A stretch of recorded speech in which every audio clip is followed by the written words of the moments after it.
Hello दोस्तों, आज मैं लेकर आई हूँ लड्डू गोपाल की एक छोटी सी कहानी। एक समय की बात है, एक गांव में दो वृद्ध स्त्रियां रहती थीं। दोनों का इस संसार में कोई नहीं था। दोनों ही एक दूसरे का सहारा बनकर बड़े प्रेम भाव से रहती थीं। हालांकि धर्म से दोनों अलग थीं, लेकिन विचारों से एक थीं। उनमें से एक महिला हिंदू धर्म की थी और दूसरी जैन धर्म की थी। दोनों अपने अपने धर्म के हिसाब से प्रभु की आराधना किया करती थीं। उनमें से जो हिंदू धर्म की महिला थी, उसने अपने घर के मंदिर में श्री कृष्ण के बाल स्वरूप लड्डू गोपाल को अपने घर में बड़े प्रेम भाव से विराजमान किया हुआ था और उन्हें प्रतिदिन एक बालक की तरह नहला धुलाकर सुंदर वस्त्र आभूषण आदि पहनाकर तैयार करती थी। वह उन्हें एक बालक के समान ही मानती थी, इसीलिए कहीं भी बाहर जाती तो उनके लिए खिलौने और कुछ खाने की चीज़ें लेकर आती और उन्हें प्रेम पूर्वक भोग लगाती थी।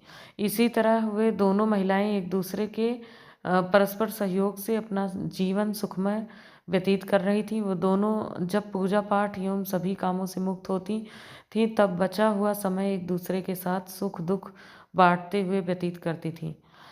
कुछ समय बीतने के बाद सावन का महीना हिंदू महिला को तीर्थ पर जाने का अवसर मिला। तब उसने अपनी अति प्रिय उस जैन धर्म की महिला से भी चलने के लिए कहा। चूँकि बूढ़ी थी महिला, इस वजह से चलने फिरने में उसको परेशानी होती थी, इसीलिए उसने जाने से मना कर दिया और कहा कि मुझे चलने फिरने में परेशानी होगी, इस कारण तुम्हें भी तीर्थ यात्रा में विघ्न होगा। तब वो हिंदू महिला उदास मन से तीर्थ यात्रा पर अकेले ही जाने के लिए तैयार हो गई और जाते वक्त उसने उस जैन धर्म की महिला से कहा, सखी, मैं 1 माह के लिए तीर्थ पर जा रही हूँ। मेरे आराध्य श्री कृष्ण लड्डू गोपाल का ध्यान रखना, उन्हें बिल्कुल एक बालक की तरह स्नेह देना। तो प्रतिदिन स्नान आदि कराकर सुंदर वस्त्र आभूषण पहनाकर भोग लगाना। उस जैन महिला ने सब बातें सुनी और बोली, हाँ सखी, तुम चिंता मुक्त होकर तीर्थ यात्रा को जाओ। मैं तुम्हारे लड्डू गोपाल का भली भांति ध्यान रखूंगी।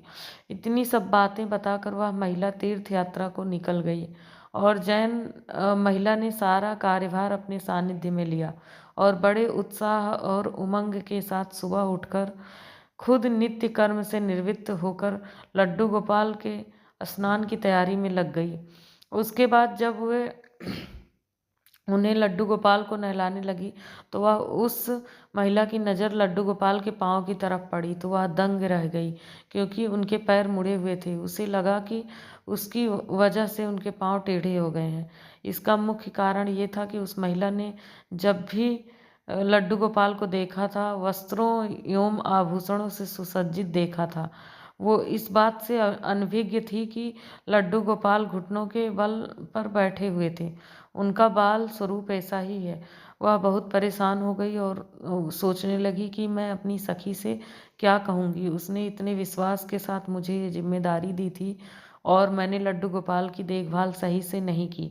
ये सब सोचकर वह चिंतन में बैठी ही थी कि उसे याद आया कि उसकी सखी ने कहा था कि लड्डू गोपाल सिर्फ एक प्रतिमा नहीं बल्कि जीवित होते हैं। बस फिर क्या था, उसने निश्चय किया कि दिन प्रतिदिन उनके पैरों की मालिश करेगी और वह दिन में कई बार ऐसा ही करने लगी। और जैसा कि श्री कृष्ण का स्वभाव है, वो हैं ही इतने दयालु कृपानिधि दयानिधि। उस वृद्ध महिला की इस नादान भक्ति से वशीभूत होकर उन्होंने उस पर अपनी अपार कृपा लुटा दी और एक दिन वह महिला रोज की भांति प्रातःकाल उठकर लड्डू गोपाल को नहलाने का प्रबंध कर ही रही थी कि उसकी नज़र उनके पैरों पर पड़ी। उसे देखा कि उनके लड्डू गोपाल के पैर ठीक हो गए और यह सब देखकर वह वृद्ध महिला खुशी से फूली न समाई और ये सारा वृतांत सुनने के लिए अपने सखी का बेसब्री से इंतजार करने लगी। कुछ समय बाद जब वह हिंदू धर्म की महिला तीर्थ यात्रा पूर्ण करके वापस आई तो सबसे पहले वो अपने लड्डू गोपाल के दर्शन को ललायित थी और जैसे ही उसने लड्डू गोपाल को देखा तो आश्चर्य में पड़ गई। उसने देखा कि लड्डू गोपाल खड़े हुए थे। उसने सोचा कि शायद ये उसके लड्डू गोपाल नहीं हैं और अपनी सखी के पास जाकर ये सब पूछा। तब उस जैन धर्म की महिला ने सारा वृतांत उसे सुनाया। उसकी बातें सुनकर हिंदू महिला समझ गई कि ये सारा खेल उस मुरलीधर कृष्ण कन्हैया का है और दौड़ी दौड़ी लड्डू गोपाल के पास पहुंची और उनके चरणों में गिरकर बोली, हे मेरे कन्हैया, हे मुरलीधर, आपकी दया की कोई पराकाष्ठा नहीं है, आपकी कृपा का कोई सानी नहीं है। और फिर उस जैन वृद्ध महिला से बोली कि हे सखी, तू धन्य है, तुझ पर श्री कृष्ण की ऐसी ही कृपा हुई है जो कोई कभी सोच भी नहीं सकता है। तुझे नहीं पता कि हमारे लड्डू गोपाल के पाँव तो ऐसे ही थे, क्योंकि उनका ये बाल स्वरूप बैठी हुई मुद्रा में है, लेकिन तेरी भक्ति ने उनके इस स्वरूप को बदल दिया, उनके पैर सीधे कर दिए। बोलो वृंदावन विहारी लाल की जय, राधा रानी सरकार की जय।